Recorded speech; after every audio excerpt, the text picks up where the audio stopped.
Um, yeah, I think first and foremost, I think we should, send our hearts and thoughts and prayers to Kansas City. Obviously, what should have been a cause for celebration, which was a cause of celebration, ended in a little bit of a, disaster, some shooting. So the victims, those who were shot, hopefully they're recovering and everything's going good there. I had some friends that personally drove over to Kansas City yesterday for the parade, and I have a friend that's a newscaster whose mom drove in just for that, and they were caught up in a lot of that. So, hearts and prayers to those in Kansas City, which should have been a cause for celebration. As always, we can't have nice things, it seems like. So, yeah, and hate to see that. But yeah, good, certainly appropriate. And you were a part of something similar, not a part, but you can relate to that because of the 4th of July that happened a couple of years ago, where a couple members of the gym you were associated with that time were involved in that. So,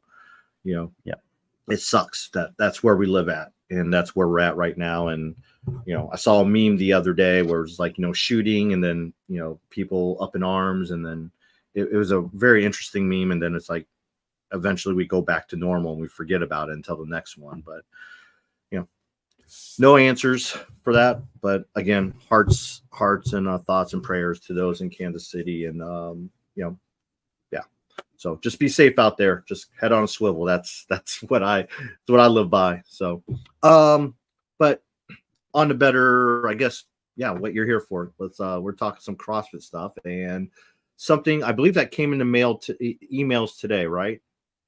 Yeah, like 30 minutes ago, maybe. 30 minutes ago. I didn't receive it, and I know I'm not the only person, but obviously the hopper is back. Oops, shoot, sorry. I said stop sharing. Let me share this. There it is.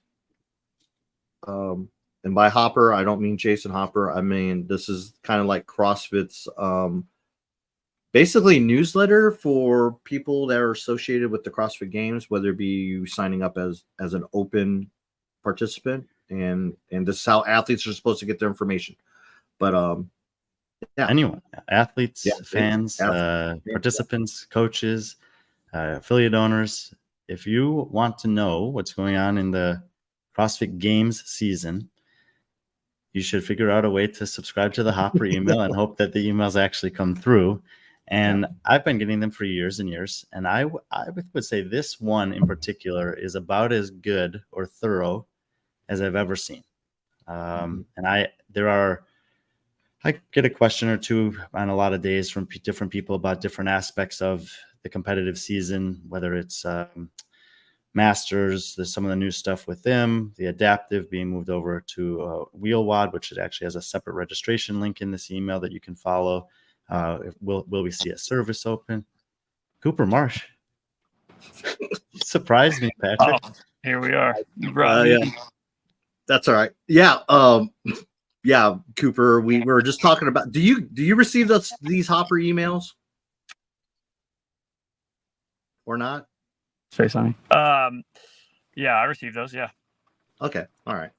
Well, Brian, before we go on, we wanted to bring Cooper on right now. Cooper, really, a guy who, a good friend, a guy I consider a mentor as well. Brian, we've known him for a while, but we wanted to bring him on because we wanted to kind of highlight him and what he's got going on recently. So good. Then pull down this email, and we'll talk about this email later on, so everyone can see his scruffy face there. Appreciate it. If you don't know Cooper Marsh, honestly, I would refer you to Brian. Are you muted from? I can't hear you talking.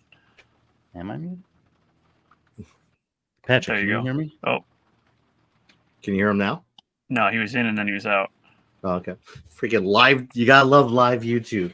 It's all good. I don't want to blow up your guys' show, so I can just jump in and out. But no, I appreciate you bringing me on. Essentially, what I've got going on here, besides sitting in the rain of Boise, Idaho, and waiting on Daniel to join, there he is. I am running the Boston Marathon for charity for Boston Scores, which is an awesome kind of after-school program that raises money for kids to participate in sport, but also get academic help, keep them out of the streets, keep them out of trouble.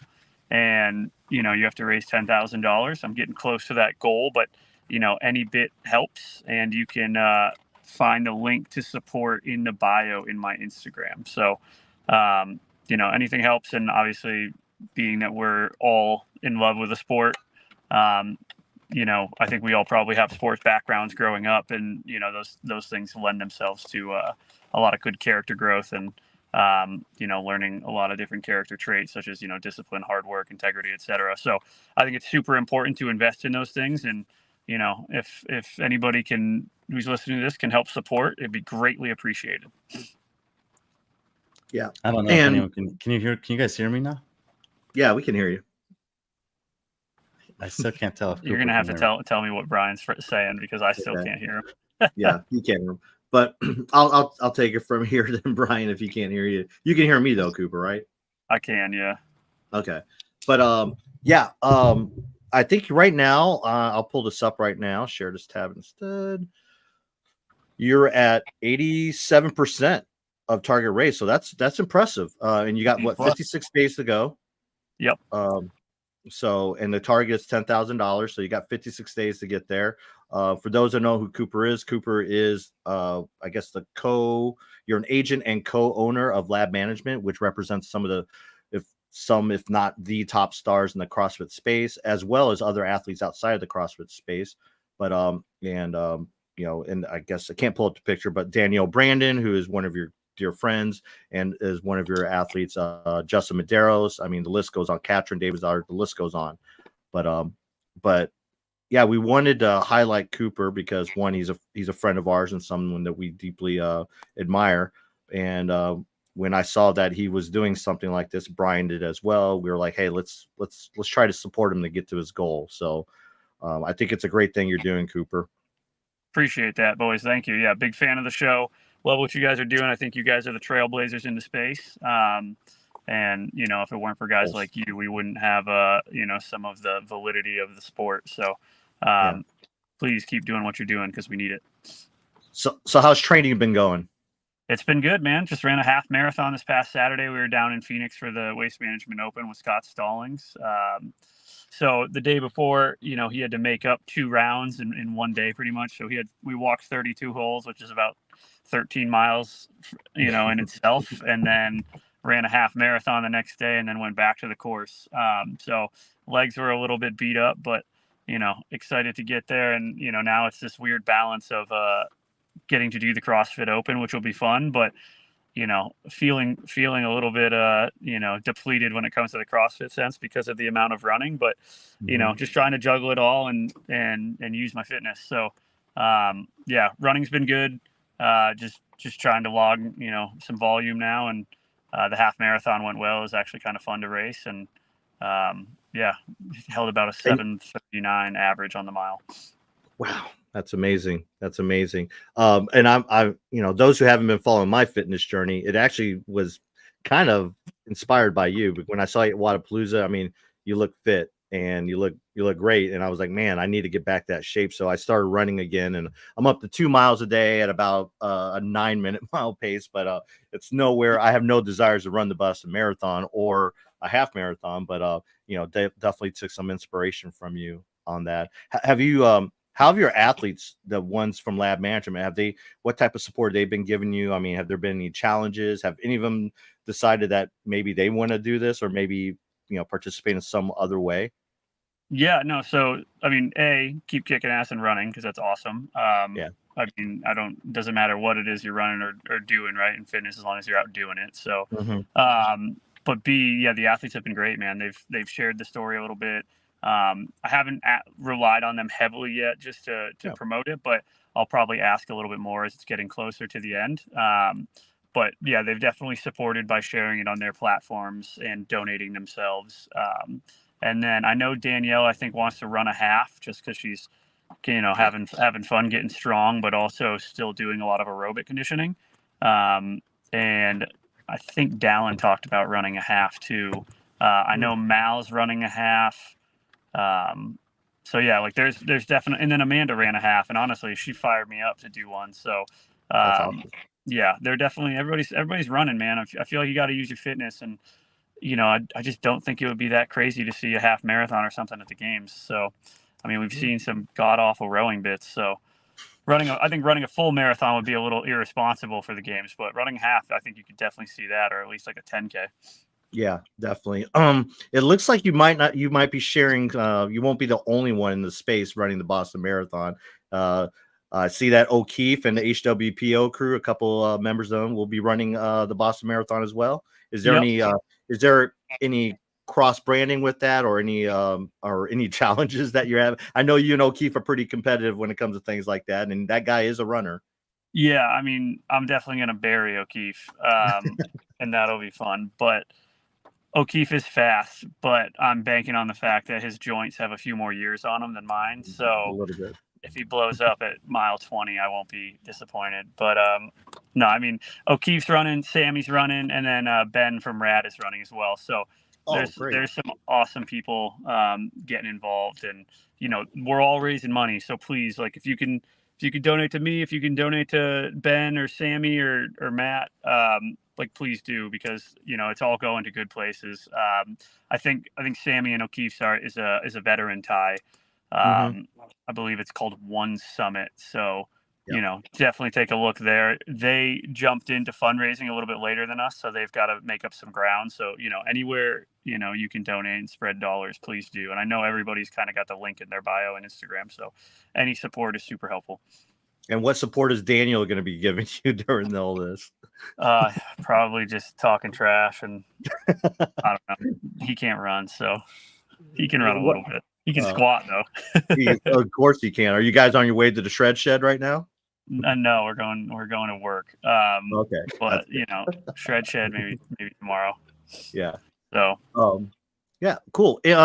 Anything lab management? I mean, we've heard some rumors, but obviously dispel. You can share what you want, but yeah, we've heard any cool things lab management, athlete wise, coming up here in the near future. I mean, honestly, we've just kind of had our nose to the grindstone, been signing contracts, re-upping contracts. I feel like we kind of move in silence a lot. But I think that there's some exciting things going. Maybe we'll start to shed light on those things more frequently. But for the most part, as long as the athletes stay in the limelight and the topic of discussion, then we're happy, because our role is behind the scenes. So, yeah. But I mean, we've signed some new athletes in more traditional sports. We just brought on a skateboarder, which is exciting. Awesome. And yeah, we're just continuing to, expand and crush and try to utilize, some of those more traditional athletes to bring non-endemic brands into the space to try to help it grow. So, yeah. Yeah.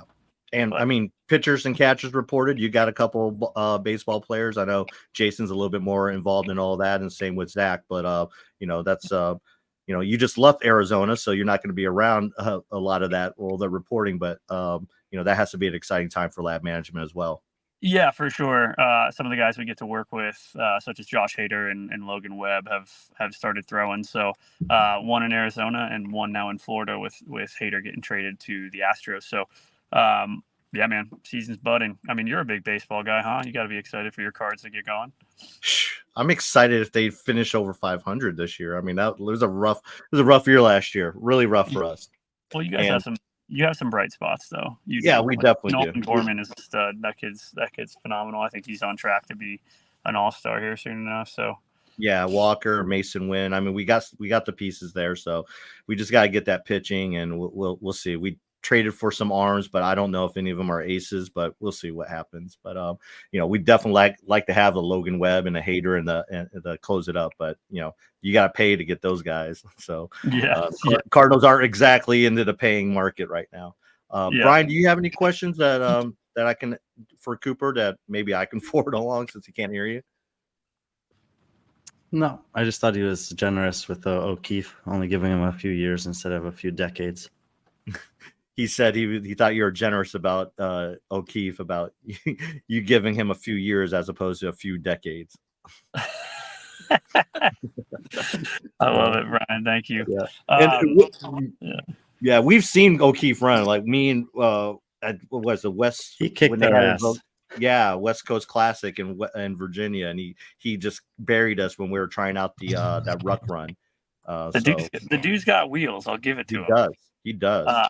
He's got wheels. So, I mean, yeah, it'll be fun, man. It'll be a bloodbath. Yeah.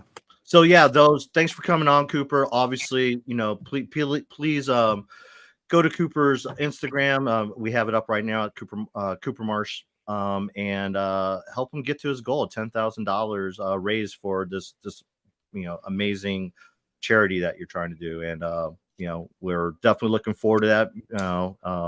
Looking forward to see the aftermath of that. I mean, you're from the Northeast, so you're used to the weather. You know what to expect. Right? Yeah, and Boston is like the marathon for me, right? Being from Massachusetts, it means something a little bit more. So, very, very excited and honored to be able to run it. So, yeah, any support helps. Appreciate it, and thank you guys for having me on to spread the word. Thank you so much. No problem. You and Daniel have a good day at work. All right, see you, boys. Take care. Yeah, sorry about that, Brian. We talked about it. It was one of those things. I thought he was going to come on a little bit earlier, but yeah, Cooper's definitely been very helpful for us. I mean, the whole lab management crew, and he's one of those guys that, like he says, he's behind the scenes and someone that I appreciate. So yeah, and if you are curious to hear more about him or his perspective about what a manager or agent for athletes does in the CrossFit space, he recently did a podcast with our friend Nikolai Rono on the Fitness for Time podcast. It's only about 45 minutes long, and it's pretty good. The depth of content and the amount of time is pretty good. So check that out if you're interested in Cooper's perspective on the manager's role in the space of CrossFit. Yeah. So again, help him out, and then maybe we'll bring O'Keefe on when it gets closer to Boston Marathon to help to talk to him about what they're doing to raise money and the foundation that they're involved with. I believe, like you said, it's a veteran type organization that they're trying to raise money for. Oh, here. O'Keefe's is. Yeah, Cooper's is for kids, I believe. Yeah. Oh, yeah. Well, actually, so it's called One Summit, a nonprofit that supports pediatric cancer patients and their siblings. The kids are matched with U.S. Navy SEALs for one-on-one mentorship, experiential learning, storytelling, and community engagement. So that's kind of what they're doing on the HWPO side. So hopefully we can get Sammy or O'Keefe or any of those HWP people over, and their goal is to raise $15,000. So yeah, cool. So that's some of the stuff that we care about. HWPO does charity collaborations quite frequently, so not outside of the realm of kind of norm for them there as well. Yeah, and they've been really involved, especially with veterans and helping veterans. And it's something that, obviously, being a veteran myself, that I fully appreciate. And I've talked to O'Keefe about maybe helping them out with some of that, or at least being that bridge to kind of help them out. So cool. But yeah. All right. So we appreciate Cooper coming on, and we'll switch back over to the hopper. So yeah, you were saying, what I was saying is, recently, a lot of people have been asking questions about a variety of different aspects of the CrossFit Games season, from masters to adaptive teenage teams, whatever. Some of them are logistics. A lot of them are logistic questions. This email, from what I was able to look through before we got on the show, is where you should go first. You should not, instead of asking me, go here. If we scroll through it here, we have first of all, a little thing from Dave. Again, he has, I would say, the most interesting thing in this little quote from him is that the programming this year is unique, effective, and simply beautiful in the classic CrossFit style. He keeps alluding to the fact that there's going to be something different about the programming, and he seems to have this kind of a glimmer in his eye or smile on his face. So he's obviously excited. It's probably diabolical and also clever. So hopefully we get to see that in a couple of weeks. And then just a nice greeting from him. But the rest of the email is where the meat of this content that you need for whatever you want to do. So first of all, if you haven't registered for the Open and you want to, it's there. If you want to register for the Adaptive Open, as I said, it's a separate link. There's the big links there and the hyperlinks above. Super easy. And then once you register, you can get your Open t-shirt. If you go to that link, it will ask you for a password. You won't have a password unless you register for the Open. And then when you get the password, you can go in and get the shirt if you want to. Mm-hmm. Which is new. They haven't done the shirt in a long time. I think in your recollection, have they done that ever? I'm not sure. Yeah. I don't know. I have never. Yeah. I get a lot of shirts, t-shirts, so I don't usually. Sure. Just let them come. I don't seek them out too often, but Open t-shirts can be cool, and I'm sure there are people that have, one, whether it's through their gym or something else from year after year of doing it, which is always nice. But if you keep going down, everything you need to know about the season, and these links are really good, actually. The first one there that's just read here is going to take you to, we can go to it if you want, Patrick, but it is a super in-depth. It links back to an article that was first published on November 8th, as you see there, a guide to the 2024 game season, but it has been updated. The rule book is there at the top, so that hopefully would be the most updated rule book, and it's always a good place to go check. If you don't think that you know the answer to something because it wasn't in the rule book last time you looked, go check again, because there's always updates and new variations of it that are coming out. And then for every part of the season, individuals is broken down by all 4 stages. Teams, the same thing. Masters, the same. Teenagers, the same. Adaptive has 3 stages, and there's links for all of those. So hopefully you can at least be taken quickly to the section where you have the best chance of finding out the answers to your questions. If not, there are even more details down below in each of the places where those links would take you to. To learn more about. They have important dates for each of these, the registration periods, the actual competition dates. You can sign up to get emails. Would that be the hopper? Potentially. So if you're not getting it, mess around with some of these links here to see if you can get on that list, because it is going to be, from everything I can tell, the CrossFit puts out, this is the best centralized location for easy to follow and also in-depth answers to most of these questions. Quarterfinals, semifinals, games, least amount of stuff about the games. As usual, that stuff rolls out as the season goes on. Teams, a lot of people have had questions about the teams. Again, it's broken down pretty clearly there. You get to the Masters divisions, teenage, etc. So this page goes through every division, every stage of the season, and gives you guys a great overview. If you go back to the original article, below that, there's a section for scorecards and lesson plans. This is going to give you links for those things, but more specifically, it's going to direct you to the CrossFit Games app, which is a good thing to download. Usually, I only have it active during the Open and the CrossFit Games, but during those 2 times of the year, it's very helpful. And so if you're participating, I would recommend getting it. They have a link for it there. The judges course is there. I haven't taken it yet, but I'll take it here soon. I take it every year. I've heard it's refined and better this year for many people compared to years previous. Link for there. And then teams for registrations, all the details are there. It's pretty straightforward, very clear to understand. So if you're interested in the teams, below that is the Service Open and Service Cup, which is the new Service Cup. Again, we can click on this link if you want, Patrick. People were, I think, quite frustrated with the lack of this last year. It's back this year. They go through all these they list out all the different ways that you can qualify, from being an affiliate owner to a CrossFit trainer, which are new categories.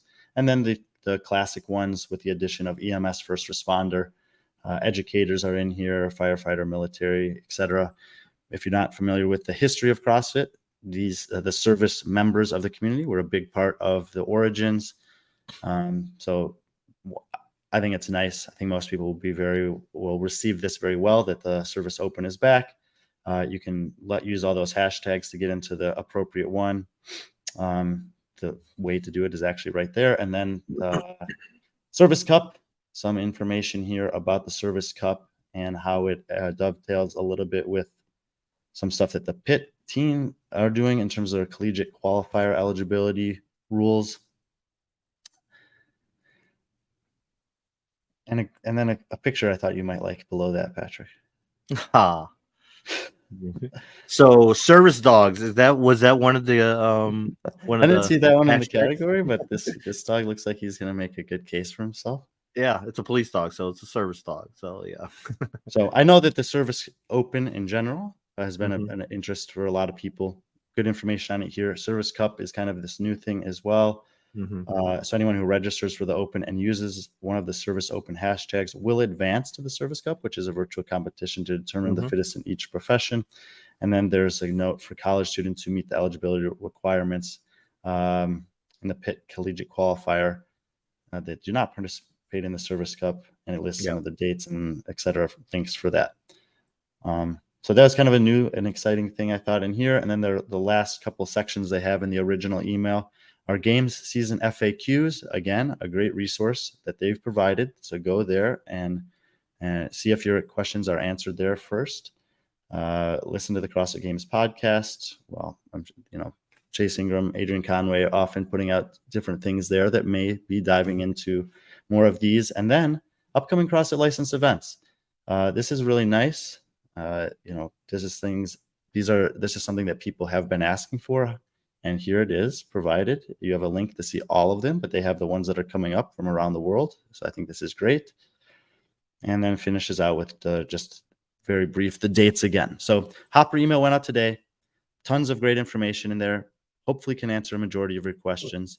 If you actually do thorough investigation and come up with a dead end on something, you can reach out to us. We can reach out to CrossFit and see if we can get more information there. But do keep in mind that they sometimes do release information as the season goes on for further stages of the season. So sometimes that's the best answer we're going to get. But in the meantime, this is as good of a Hopper email as I've ever seen, with thorough information for the entire season, for all divisions, some new stuff as well. So sign up for it if you're into this type of thing, because they're doing a great job with them.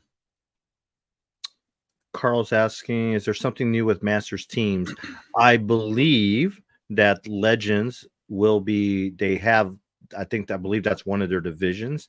And I heard a rumor, I can't confirm it, but I heard the Master Fitness Championship, I think they might transition more teams as opposed to individuals. I don't know that. I know they've played around with teams in the past, well, teams of 3. So Carl, yeah, definitely keep an eye on Legends and Master Fitness Collective, particularly Legends for the game season, regarding teams in the Masters division. But I believe there is going to be teams at Legends, so keep an eye out on that. And then Scott, get my pugs out there and they'll show you what's up. So just hashtag service dogs, I guess. We can create that new hashtag. The first 30 minutes of the show, got some Cooper Marsh and CrossFit Games Hopper email, neither of which were necessarily on my radar for the show, but both very good topics to be aware of, I would say. Live TV. Yeah. Sometimes those emails come through, and, I think that it's, I don't know if everyone's getting them. I think that it's good that people can be aware of them. So I'd like to draw attention to it. Yeah. Well, before we move on, speaking of Carl, as you know, he's a friend of the show, but he's also the owner of our sponsor for our podcast, HGR CBD. So obviously, use friend 20 to get 20% off your HGR CBD products. Brian, I know you just came off your road, and a couple times you talked about, man, I'm so glad I have these sticks with me. And it's just the Relief sticks in particular are super easy to travel with, and they just, whether it's for recovery of muscular fatigue, or if it's like I said, I've sometimes use it on my neck to just kind of alleviate some minor headaches or something like that. Very practical and easy to have. So pretty much always take that one with me. Here I got a lot more stuff available with the greens and the CBD gummies and things like that. So nice to have when I'm home. Yeah, and they just had a Valentine's Day sale. I believe it's still going on, but it's only 15% there. Yeah. So if you use friend 20, you get that extra 5%. So use friend 20 at checkout, 20% off HGR CBD products. As always, Carl, thanks for the support and the whole team there at HGR. So make sure you head on over there, support him, support us. And they've been with us from day one. Carl's a great guy. You're probably going to see a lot of him at some competitions here in the near future. So Jeffrey's asking just CBD, no THC. Correct. So, but still good stuff. Don't know if that's the answer Jeff was hoping for or not. But THC, you might want to just I don't know where you live at, Jeffrey, but you might want to check out some maybe of the local dispensaries. They might be able to help you out with that. So, so really, I mean, like you said, the first 30 minutes of show kind of unscripted. So let's kind of dive into what we actually came on here. Is you're home now. You actually have a place that you've been paying rent for the last 6 months that you probably spent less than 30 days in the last 6 months. Jeez. I think I'm averaging 5 or 6 nights per month at home. Yeah. Oh. So, and we not the best. just completed stop 20 and the final stop of the off-season World Tour. Now the World Tour, it's the whole season. This was just the off season, so we still have other trips planned throughout the year, and we'll discuss that next week when we talk about the schedule ahead and what the World Tour is turning into. But we wanted to bring it on and kind of recap. Obviously, you've seen a lot of the memoirs, you've seen a lot of stuff. I mean, some of the articles are still up there, but kind of, just kind of recap the whole World Tour, all 20 stops and lessons learned. So, Brian, we released an article out today that had some of his lesson learns, but we figured we'd bring Brian on to actually walk us through and talk through this actual article. Yeah, I mean, look, 12 months ago, I was coaching full time at the gym in Chicago. I was I guess was still writing full time for Bar Bend till the end of February, and over the next, and then we were in the process of basically deciding if we wanted to do B.Friendly Fitness or not. We've been kicking around the idea. Several friends and mentors had kind of suggested and recommended that we try it out, doing something on our own, and we decided to do it in large part because of finding Chad Mueller as the kind of the third part of our team that really rounded out our skill sets and provided the areas of expertise that you and I are maybe not as good in. And we decided to do that, and then lost the job at Bar Bend, lost the job at the gym, and kind of had to reevaluate everything from a financial, business, and life perspective. Moved down here to Charlotte, in large part thanks to Taylor Zelf and his extreme amount of generosity in helping me with that. And I started pursuing the opportunity to travel more for CrossFit competitions because I had time to. And so it was kind of like a 180 from working in the gym full time and traveling part time, maybe 6 to 8 events a year at most, to trying to travel full time and then coach part time at CrossFit Charlotte when I am in town. And with relatively little runway, we were able to schedule several things. 20 stops since middle of August after the games. Went out to Finland, hit the road hard, and then just finished up with Pamplona last weekend. So that's, I guess, 2 weekends ago, something like that. Anyway, and so here we are. And now, because of the efforts that we put in and the trust that people put in us to be able to work with them and bring us out to these competitions, we've got a lot more opportunity to plan ahead for the next season. And I, in terms of CrossFit, measure the seasons from open to open. So I'm not doing any more competitions until the open begins.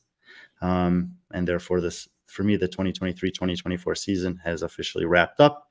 This is a little bit of a reset because we are actually going to hit the ground running 2 weekends from now. 2 weeks, yep. And we'll kick off the 2024-2025 World Tour season. And we'll talk more about that next week, as Patrick said, where I'm going to be, what I'm going to be doing, and how it's going to evolve.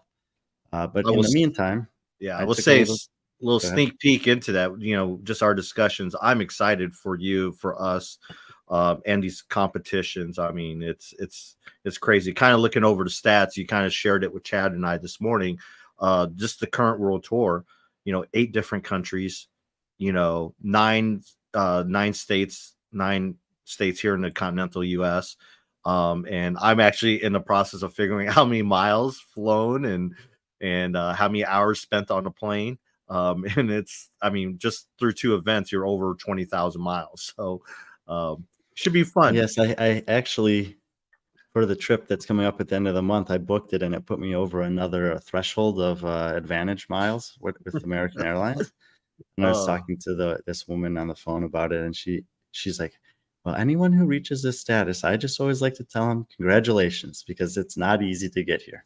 So it was a lot of travel and more travel to come. But I think traveling is kind of like anything. The more you do it, the more you get used to it. You know, like a flight from Charlotte to somewhere in the U.S. to me is like whatever.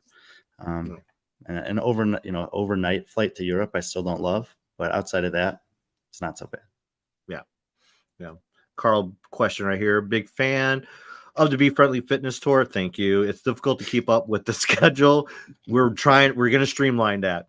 What's the fall 2024 looking like? I think the chat should make suggestions. Definitely send some suggestions out there. We probably are maybe already looked Carl at sends them. me suggestions all the time.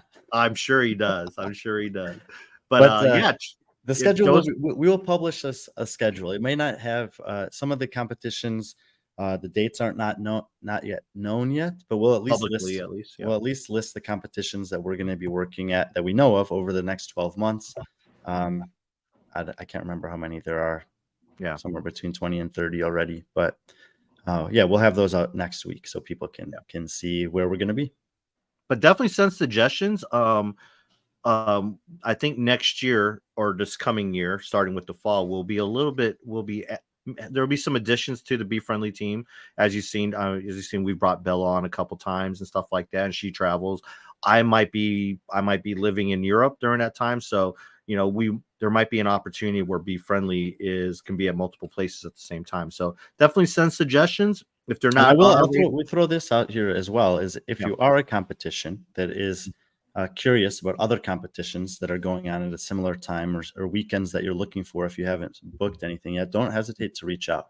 Yeah. Last year we ran into a few situations where competition organizers hadn't talked to each other or weren't aware of other things that were going on, and we had some overlapping weekends, which I think is it's not just like competitions. There's multiple competitions happening all the time but they're not always with elite athletes.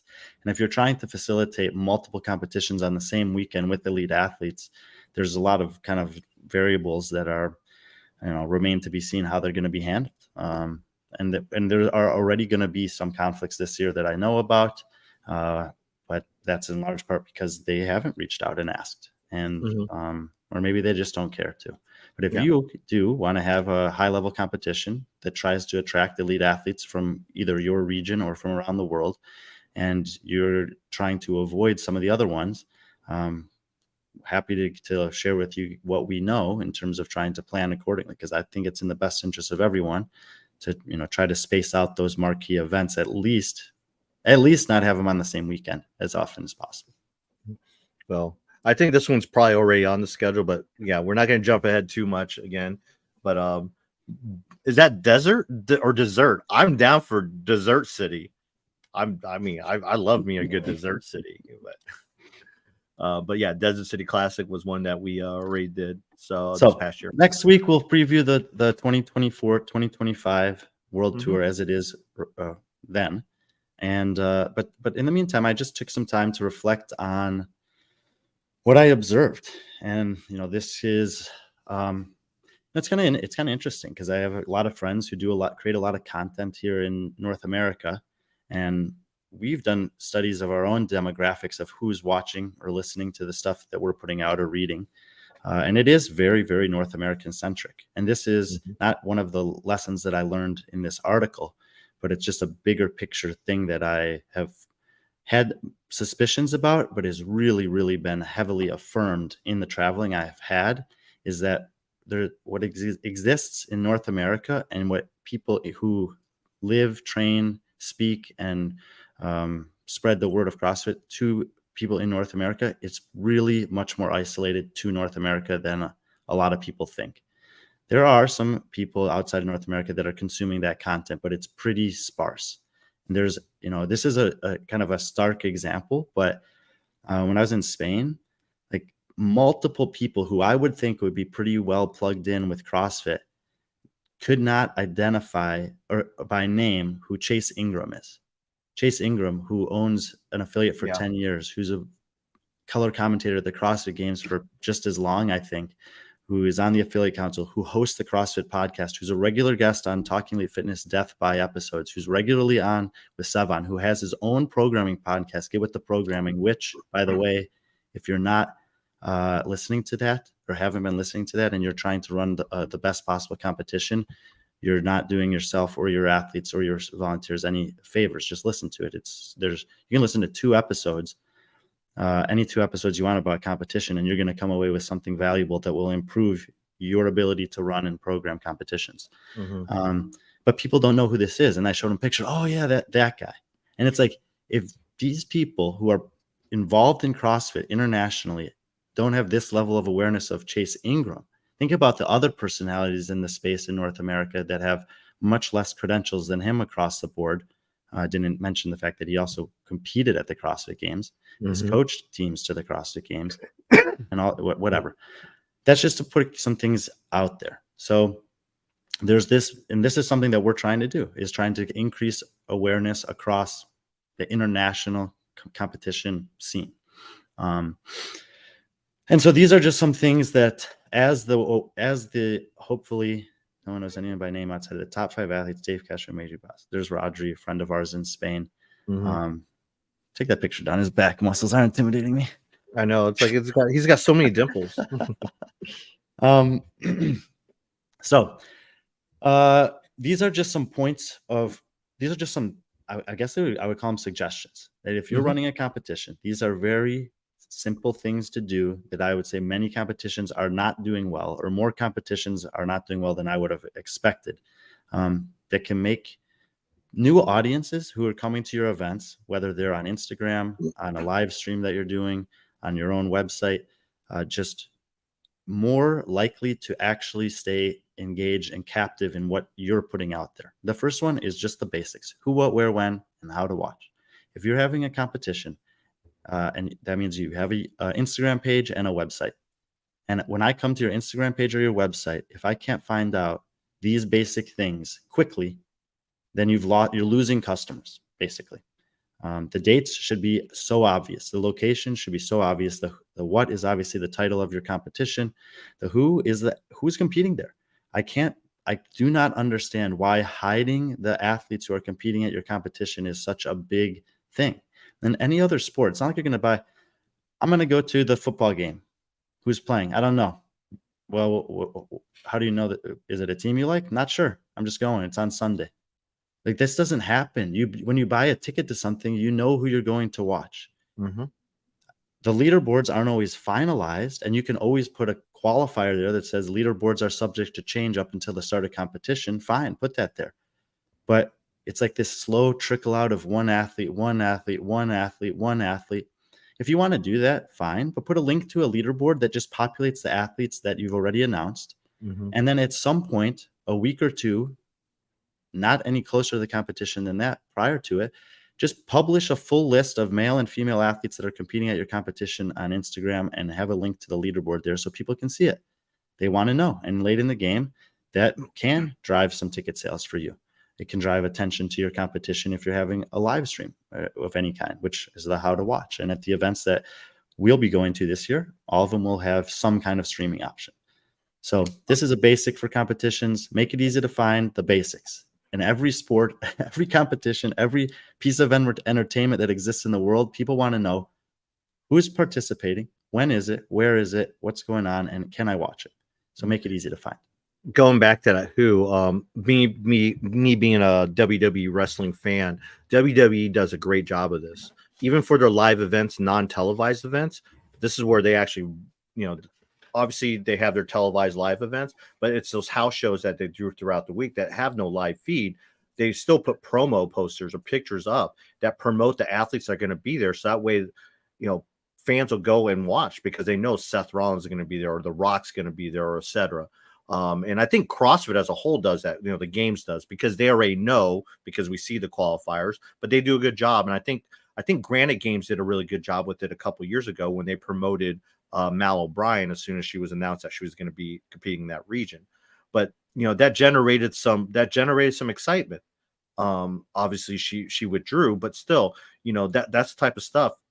Why not sell your event ahead of time? And the best way to do is to sell it with the athletes, because that's ultimately who the fans are going to see. So I totally agree with that. And I've always wondered that why keep it a secret? Why roll it out one athlete at a time? Be creative. Well, look. If we're talking about a competition like Wadapalooza, and you're going to start making athlete announcements, one a week in October, November, 2 a week in December, 3 a week in January, and then you publish the full list the week before. Like, that's okay. You can roll them out that way. That's fine. You can. There's different advantages to doing that, but 2 weeks before the competition, you could, like, your leaderboard should always be populated. So the athletes that have made it through the online qualifier for Wadapalooza, for example, they should just, if they've accepted their invitations, or whatever qualifications, that should be on the leaderboard. And then as you announce them, just populate that. And the link to your leaderboard can just be there on your Instagram all the time. So at any point that I'm curious, I can click, instead of scrolling through and looking for who's been announced, who hasn't, I could click on the link and see the current list of athletes that are announced to compete at Wadapalooza or fill in any competition.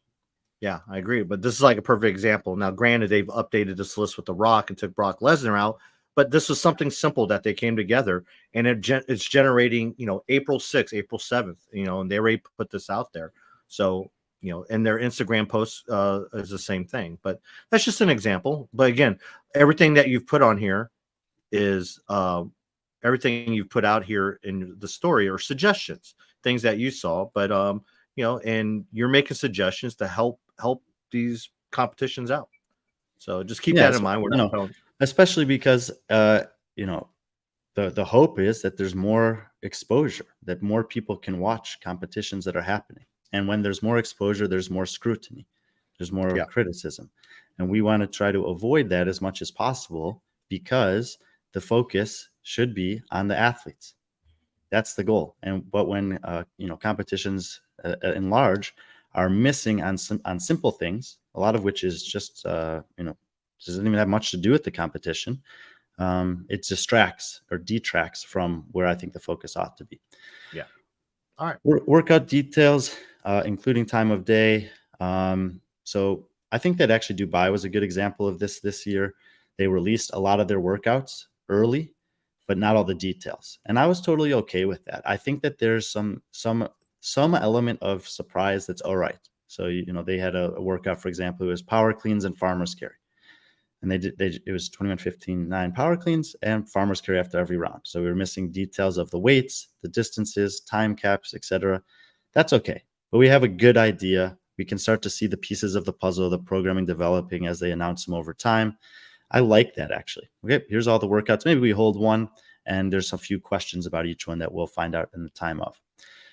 Beyond that, this is kind of an interesting one that I contemplated putting in here or not, but the time of day that people are working out. I try to do this when I do this, have done the streams on Instagram Live, where I'll put at the start of each day, men's event 4 is at this time, women's event 4 is at this time, et cetera, et cetera. The competitions all have this. It's basically a run of show for every stage that they have for every division. And a lot of people are, they're very particularly interested in watching one athlete, whether it's a family member or someone they train with, something like this, in whether it's elite division or community divisions, or they have a favorite athlete or a division that they're really interested in watching. And again, it's just like, you want to increase the likelihood of people watching your event. Don't have a 12-hour stream with no details about it. Mm-hmm. Provide the specific examples, because if I'm wanting to watch Patrick compete, and I know he's competing on Saturday 2 times, but I don't know when, I'm probably not going to sit there for 12 hours and hope that I catch his heat. I might reach out to him and ask him, but it would be so much simpler if there was just Saturday schedule and I could just search for his division. What division are you? I'm intermediate scaled for handicap masters. Right. Yeah. And I just find that division, and then I'll know when he's competing. It's again, this is information that already exists, and just making it publicly available, I think, will increase the likelihood of people tuning in for the things that they're trying to watch and wanting to watch. Programming and floor plans. Yeah, so this is what I was alluding to earlier with regards to get with the programming. There's plenty of people that you could consult for this. I just think that they're the most experienced. They've put the most resources out there. They continue to have very relevant conversations about this. And the big picture observation that they have highlighted on several of their shows over the past couple months that I will reiterate here, there's some really, really, really good programmers out there. Mm-hmm. And they're actually programming pretty close to phenomenal competitions. But minor details are being missed. Sometimes in the programming, maybe 1 out of 3 things is in the programming and 2 out of 3 is with the floor plans or floor layouts that they have for these. And I'm specifically talking about at the elite level of competition. For pro, elite, or RX, whatever you call your top division, it's a conversation that I've had with a variety of event organizers or programmers, is that those are different divisions. There's different things on the line. There's more prize money. There's more exposure. Athletes in those divisions are training full time for this and trying to make it a profession if they're not already successful as a professional athlete within the sport. And whether it's 1 or 2 of these pros that are there, half of your field or the entire field, it is different than the rest of the community divisions, everything below that's happening there. It doesn't mean it's more important necessarily, but it's different. Mm-hmm. And what I'm basically suggesting here, I mean, I've done this role at competitions myself. It's a competition consultant role. And I think that there are a lot of competitions that could benefit from reaching out to someone like Chase Ingram or Bill Grunler or myself. And there's some others as well. JR, for sure. Taylor, Yeah. That would be good resources to have that are not involved in your competition team. They're not involved in the programming. They don't help design the floor layouts. When you have that stuff done, and a lot of these things that I'm talking about are really ways for competitions to hold themselves more accountable, of being more forward thinking and having as much planned ahead of time as possible to avoid problems on game day before they happen, so that we can focus on the athletes more, which is what people are tuning in to see. So think about that. A month, 2 months before your competition, what would it look like to have everything planned and to reach out to one of these guys that we mentioned and do a little collaboration with them? Hey, we're going to send you this stuff. You haven't seen it before. We've been spending months with it, and we're so close to it that we just can't see it from this big, wide perspective. And you have to be open to taking a little criticism with your programming, which can be really hard to do, and the floor layouts. But I'm telling you, these people are not nitpicking at you. They want your competition to be great. Mm-hmm. And based on 20 years of experience that some of these guys have doing this. Now that sounds crazy, but I believe Bill Grunler has been doing this for close to 20 years now. Mm-hmm. Competing, coaching, training, affiliates, commentary, programming, you name it. I mean, you could have access to someone like that to just look over your stuff, give you a few suggestions here and there, and I can guarantee you small refinements to great programming or good programming can make your competition great. Avoid the scrutiny and focus on the athletes more. And they would love that. I mean, Bill is the type of guy, like if you ask him a question regarding programming, he'll love that. He'll be honored to look over, but he'll give you his honest opinion too. And so don't be intimidated by those names, or don't think that your competition is too small or too big for guys like these. Scoring systems? It's pretty simple here. I do give an analogy here to golf, but basically, unless it's the Open, this points per place thing, 1 for first, 2 for second, 3 for third, it's not appealing to people. Mm-hmm. And the bigger picture here is that we need our sport to be somewhat more predictable.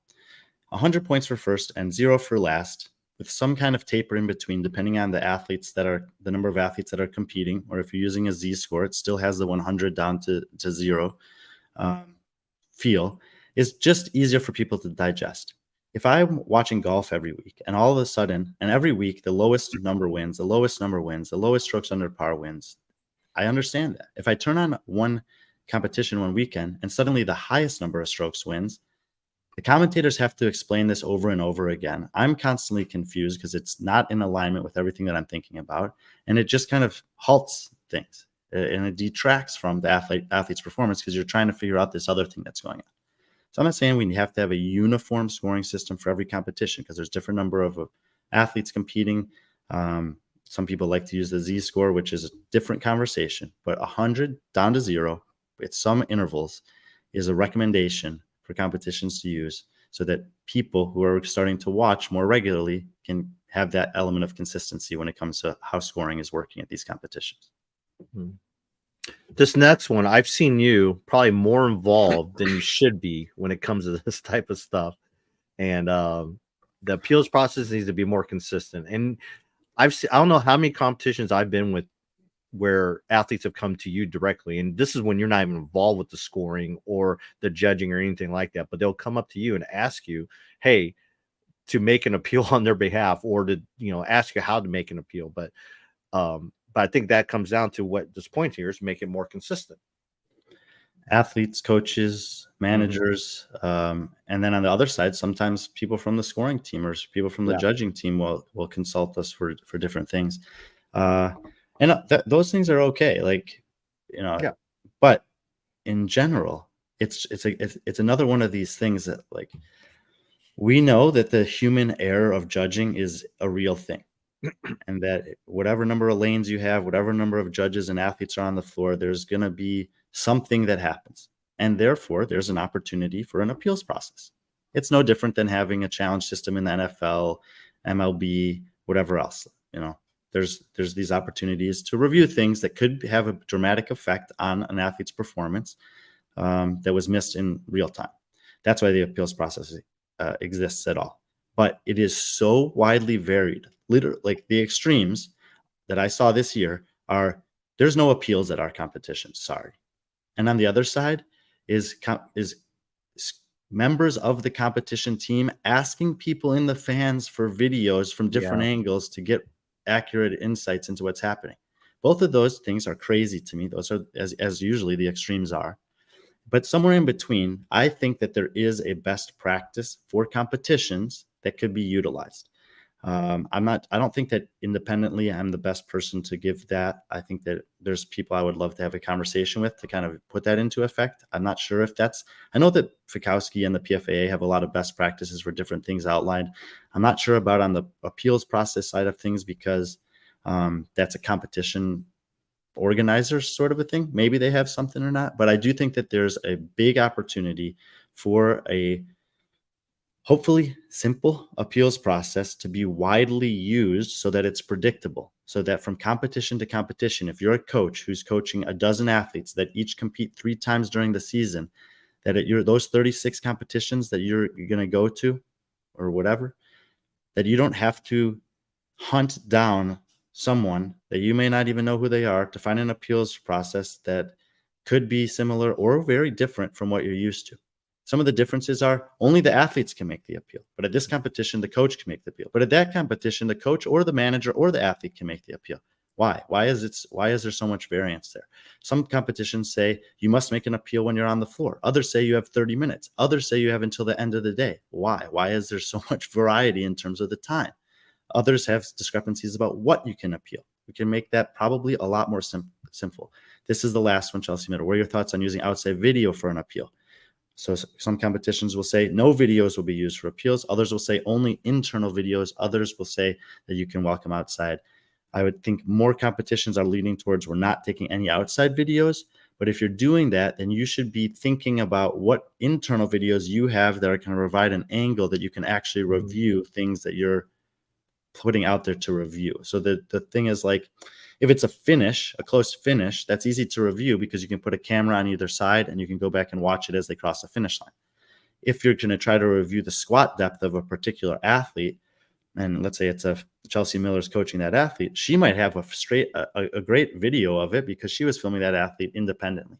But not every competition has an athlete that's a camera that's isolated on every athlete for every movement, for every workout throughout the competition. That's a huge demand and ask to have. Even at the CrossFit Games, where they do use some of the broadcast stuff for review when necessary, they don't have a camera on every athlete, every rep, every movement, every workout. Like, that's nearly impossible to do. Yeah, or it's not financially viable for most people. So that's where I think that a group of people can come together, have these conversations, and make a process. But then there's this need for competitions to apply the process. And this is something that we are having conversations about and working towards. But I would say of all the things in here, this one might be the furthest away from like a simple solution. But man, would it be a huge win if there was more consistency in this regard. Yeah. Oh, before we move on to the next one, this is a very good suggestion. This probably should have been brought up earlier. Sport needs T Swift to break up with Travis and start dating Brian. I would bring millions of fans to the CrossFit Games. I don't know why nobody's thought of that yet. I mean, fuck. I agree. I can work on that. Is Taylor Swift your type of girl? I mean, do you think? I don't know.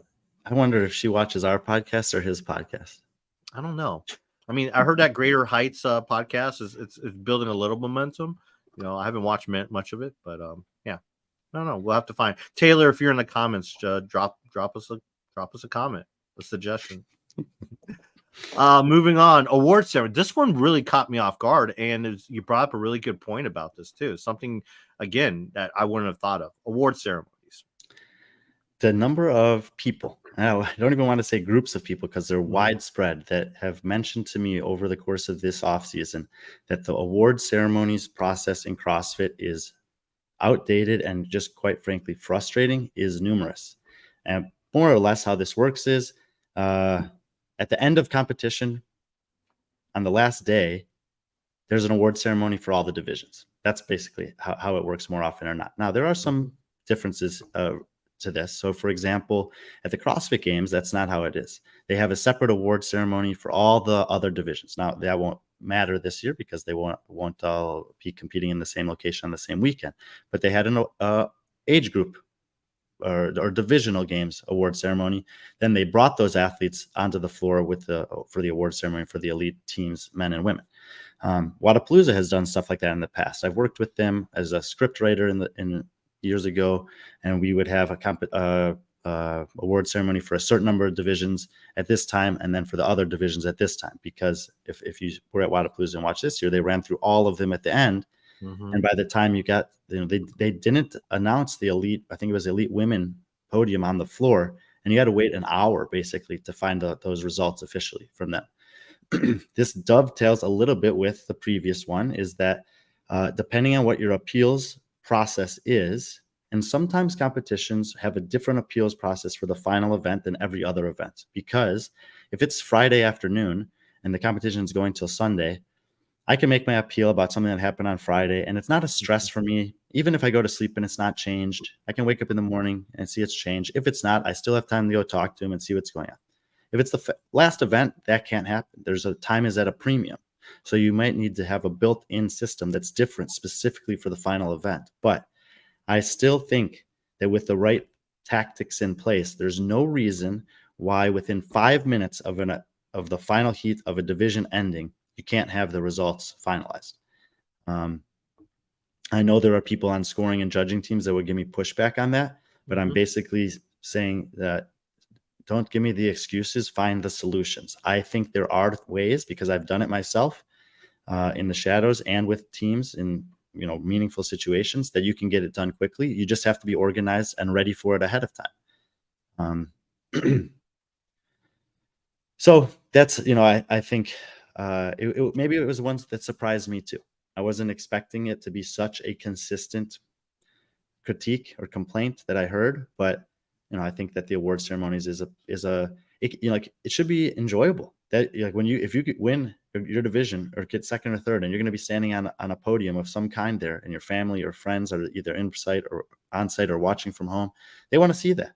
Mm-hmm. And so can we imagine a way where it can happen more quickly after the end of the division so that the relevant people are present to see that? And this comes down to, planning and programming timing wise during that final day of competition, maybe having there's tons of different ways, but I do think that it's something that should be reimagined.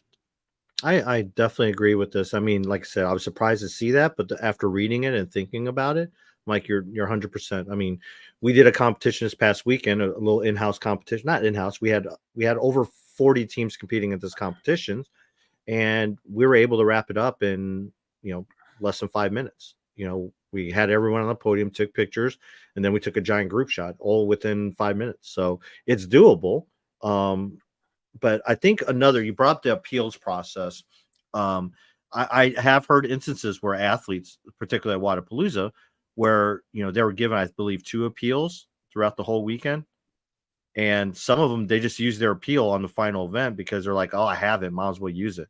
Sure. Yeah. And they have that right, because if something does come out of it, whether they thought they needed appeal or not, I mean, it could have given them an extra $1,000 or $2,000 or whatever. Yeah, and there's nothing wrong with that. I know that at some competitions on the last event, they have a member of the scoring or judging team that walks by every lane and checks in with every athlete. Are you appealing? Yes or no? And you got to tell them right then. And for the final event, like, that's okay. And then they'll collect the ones that are appealing and they'll go and try to process them. Like, they are trying to do it quickly.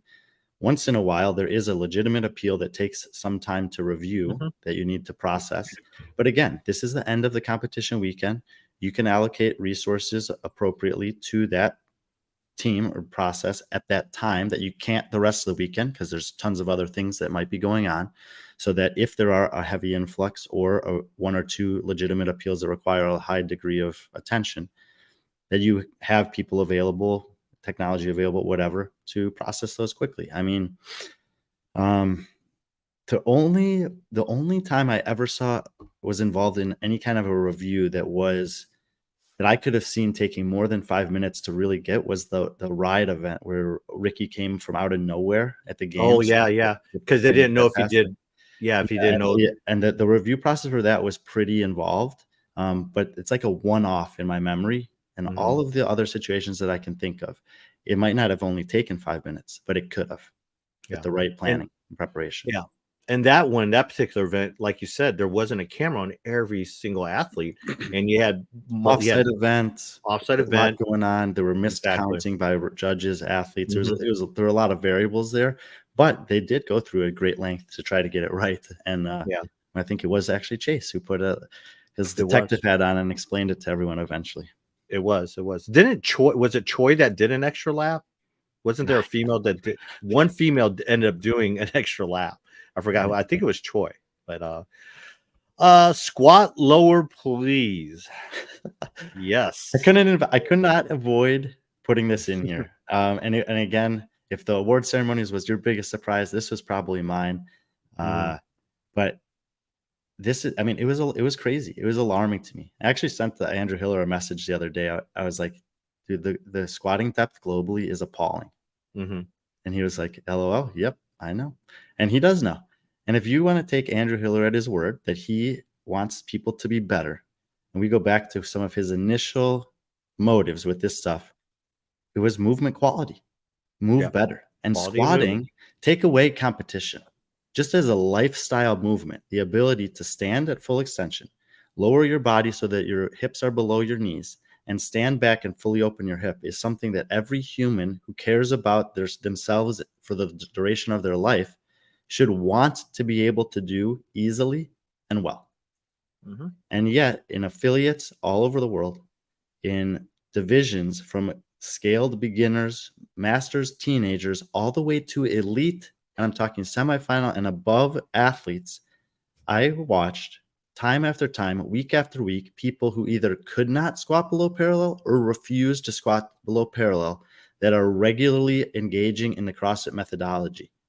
Not squatting below parallel and participating in the CrossFit methodology is a contradiction. We need to be better at this. I could not agree with him more when it comes to this, if nothing else, that the squatting, and it's from athletes, you just do it. And judges, have the confidence to call the no reps. If you're not sure, just give them a no rep. Most of the time, they can get lower. If there's an athlete that actually physically cannot get lower, they should be declaring that to you or to the competition team prior to competing. It never happens. And yet I go and I watch, and it's like, I'm watching a competition floor and there's 20 athletes on it. I can't see every squat of every athlete, but when I'm at my hotel room later that night, I'll scroll through some Instagram, I'll see some videos, and I see athletes posting videos of themselves, and I'm like, that was 3 reps that you got credit for on the competition floor that were nowhere near below parallel, and you just posted that video. And it was like, so many times that I've seen this year, I could not believe it. So judges, have the confidence to give a no rep, especially on squatting depth, and athletes, Don't give them any reason to. Just as a kind of a side on this one, if you're an elite athlete in the sport and you can't do a pistol squat while keeping your heel on the ground, that's a problem. Like, I don't understand that. Why can I do that and you can't do that? Are you doing it unintentionally so that you can get a faster rep or something like that? But like ankle dorsiflexion is something that elite athletes should have supreme ability with. And I just think the standard of pistols should change, that the heel has to stay on the ground, and that will encourage better squatting patterns across all the squats. True. And if you have big legs, especially, there can be some challenge with that. But there's workarounds, especially with the pistol, by the way. I've seen some athletes who have the toe up or heel up, and they're on their toe, and they literally cannot get below parallel in their pistol. And I'm like, well, work on your ankle mobility. But there are also some adjustments that you can make. I don't think that we would be writing standards that people physically could not adhere to. And like I said, I have yet to see the person, especially at high level competitions, that cannot do it. They're just choosing not to do it. And if you can't do it, then maybe it can be a goal of yours to work towards for a lifestyle, which is more important than competition anyway. Yeah. Well, those are your 7 suggestions. Again, they're suggestions, things that you've taken over the last 20 stops in 26 weeks. You know, you've been all over the world, from Dubai to Finland to Utah. You've been there. I mean, there's other places to get to, but we did a decent job for 6 months. Particularly, I mean, I know South America, Oceania region, Asia. Those are all some things that that we hope to make, and we'll find out if we do that next week or not. But 7 suggestions. If you're a competition director, go ahead. Send Brian some suggestions. Reach out to Chase, Bill, JR, any of the guys. But give this article a read. These are, again, suggestions. We're just trying to make things better and easier. For this to succeed as a sport, it needs to be simplified. It needs to be more understandable, and it needs to be more athlete and viewer friendly. And I think some of these suggestions hit on a lot of those things. Yeah, and I don't think that it has to take away from the fun element of the sport that was unknown and unknowable.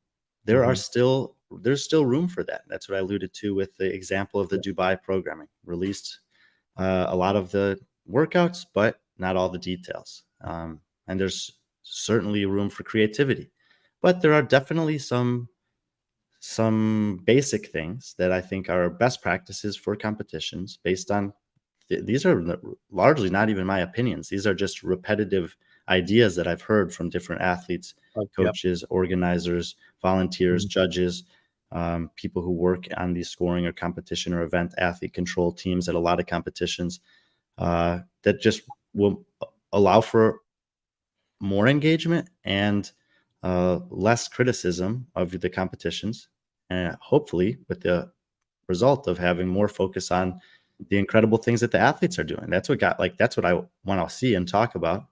And so it's frustrating when the same mistakes are made over and over and over again, and then those become the same topics of conversation because people like to point fingers and be critical.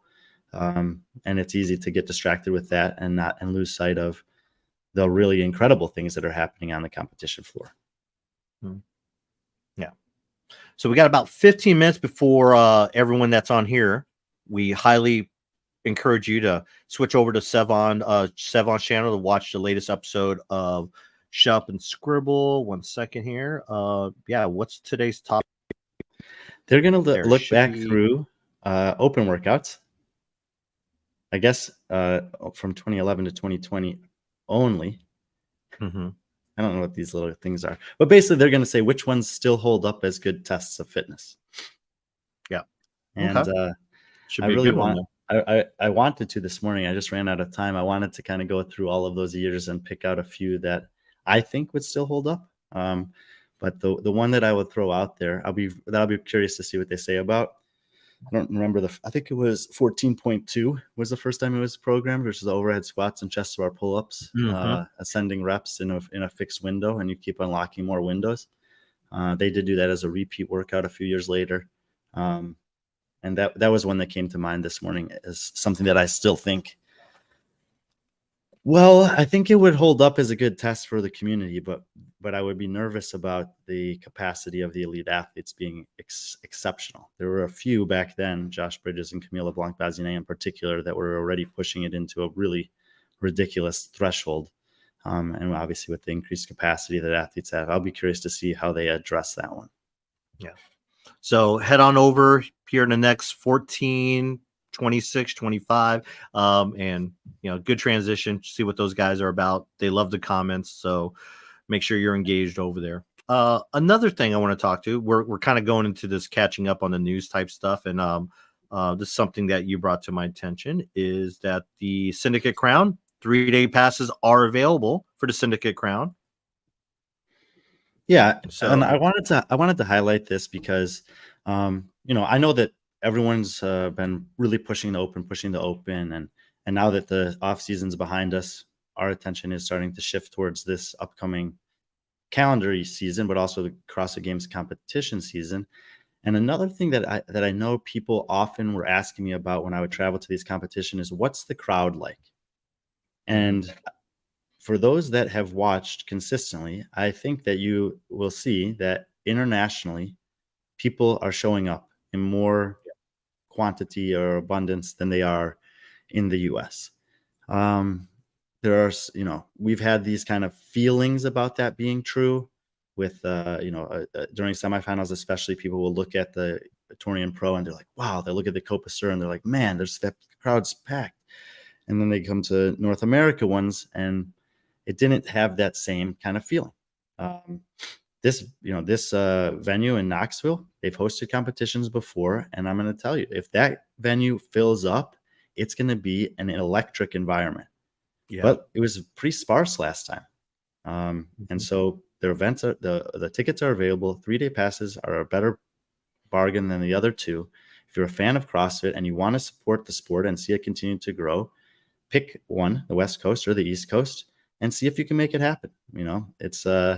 It would be nice to have like 12 months heads up for some people so they could schedule their vacations accordingly, but we get about 6 in this case. And the tickets are out there now. So if you can make it happen, these competitions are going to be incredible. There's going to be about a third of the field that qualifies to the games, maybe 11, 12 out of 40. So just under a third. And the spots are at a premium. You're not going to have 60 athletes. We're going to only have 80 total men and 80 total women in North America that even make it to this stage of the season. 5 years ago, it was over 3 times as many athletes who could make it to this stage of the season. The pressure is on the quarterfinals programming and review to get the best possible slate of athletes for the semifinal competition there. But regardless, you're talking about the 40 best men in the East. That's going to be a throwdown. And there are going to be scores. I believe there will be scores in the first heats that will have impact on the leaderboard for all the events, because the depth of the field being so small is going to be as high as it's ever been in North America and Europe this year at a semifinal, meaning the worst athlete there is going to be better than the worst athlete at any previous semifinal that you've ever attended in North America or in Europe. And so this seems to me like a great time to find a way to get to one of these semifinals. And like you said, that venue is perfect. It's elevated. It feels like you're on top of the action. Yeah, like no bad seats there. You'll see it. Everyone can see everything. None. And then they do a really good job with the vendor village. It's really accessible. Literally just walk right out into the vendor village area. It's right across. It's right there in the heart of Knoxville. And Knoxville, there's so many cool places in Knoxville. There's like a little area that just has nothing but restaurants and plenty of hotels. Like I said, it's Knoxville, Tennessee, so they're used to having large groups of people come in. They have hotels. It's cool. I like it. And the Syndicate Crown, they have a history that dates back before they were even a semifinal. That they're very proud of. And, the 2 years they've had it, they've had exciting finishes. Well, the 1 year they've had some exciting finishes at the event. So you're going to see the top men and women in the East, which are, it's getting tougher and tougher. You're going to see Roman competing, just an hour and a half away. You're going to get Roman and Jeff Adler. Exactly. What else do you want? You know, we could Exactly. talk about the other 38 guys, and there's some amazing ones, but we didn't Yeah. get to see that finish at the games last year. The Rogue was okay. Yeah. But you could possibly see the, I mean, we're hoping the return of Haley Adams to a competition floor. I mean, there's just so many storylines coming out of the East. I mean, just everywhere. But those are just some of the things. So if Roman and Adler, Haley Adams and Emma Lawson, I mean, if those names, I mean, Brooke Wells, if those names, the comeback of Brooke Wells, if those names aren't getting you excited for Syndicate Crown, then you have to kind of ask yourself, are you really truly a fan of CrossFit and as a sport? So, yeah, so send some shout out again, 3-day passes. I expect some of these other competitions to do the same, but like Brian said, pick one. You don't have to go to both, but pick one. It's, yeah, and enjoy, help the community out. Another thing I want to talk to before we send everyone over to Shut Up and Scribble is, the news that the Pit and Legends being scheduled the same weekend. It'll be what, Memorial Day weekend, Labor Day weekend. Sorry, Labor Day weekend. Your thoughts on that? I mean, how does that happen? I mean, I've yet to hear someone say this is a positive thing. And your thoughts on that, and just how is this how can a mess up like this or miss become like that? Yeah, I understand maybe venues might be an option or the locations, but I just don't get how this happens. Yeah, I mean, as soon as I saw this, I reached out to CrossFit to just get their perspective, because I don't see a ton. It's always good to just see what's going on and see what they have to offer. The response was basically, a lot of people are asking this question, so we're going to send out a communication, which they did, and they more or less in their response kind of ignored the conflict and instead chose to celebrate it. And from their perspective, I don't know what else they could do. They could either do that, or they could say this wasn't optimal, but it's how it is this year, and with more planning, we're going to hope to have these on separate weekends next year. So those would have been the two options. The one that they chose is very much in line with how they handle any kind of criticisms, questioning, or problems historically. So not really surprising. I think it's just a matter. I think the reason people are disappointed with this is because of how it was sold to us. And again, this is me receiving this information in a way that maybe it's not their intention. I don't know. But how I received it was that we're splitting the CrossFit Games into 4 separate weekends or 4 separate groups of athletes, with the intention of highlighting each of those 4 groups of athletes independently. You get the elite teams and individuals. Great. Makes sense. You got the teenagers. Yep, absolutely. You got the masters community. We get it. And adaptive community. 4 separate weekends for 4 separate groups. So every group has the attention on them for one weekend. That's how I was sold this. That's how I understood it being advertised. And it hasn't happened. First you have Wadapalooza SoCal already with the schedule on the date, and they announced the adaptive wheel wide games to be happening on that same date.